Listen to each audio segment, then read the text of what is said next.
शिरोळ तालुक्यातील औरवाड कवठेगुलंद मार्गावर मंगळवारी सायंकाळी 6:30 वाजण्याच्या सुमारास विद्यार्थी वाहतूक बस आणि क्रुझर ट्रॅक्स यांच्यात समोरासमोर जोरदार धडक होऊन भीषण अपघात झाला। या अपघातात क्रुझरमधील 4 जण गंभीर जखमी झाले। त्यांच्यावर शिरोळ येथील शतायू अतिदक्षता केंद्रात उपचार सुरू आहेत। तसेच अन्य 10 जणांना पुढील उपचारासाठी मिरज येथील शासकीय रुग्णालयात दाखल करण्यात आलं। मिळालेल्या माहितीनुसार औरवाड ते कवठेगुलंद दरम्यान भरधाव वेगात येणाऱ्या दोन्ही वाहनांमध्ये समोरासमोर धडक झाली। धडकेची तीव्रता इतकी भीषण होती की विद्यार्थी वाहतूक बसच्या पुढील चाकाचा भाग तुटून मागे सरकला। अपघातात दोन्ही वाहनांचं मोठ्या प्रमाणात नुकसान झालं।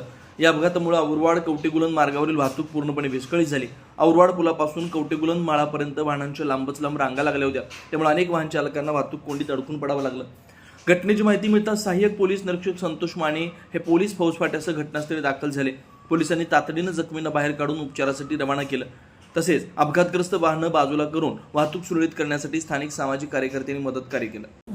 दिवसभरातील घडामोडींचा आढावा घेण्यासाठी पाहत रहा N24 मराठी न्यूज चॅनल।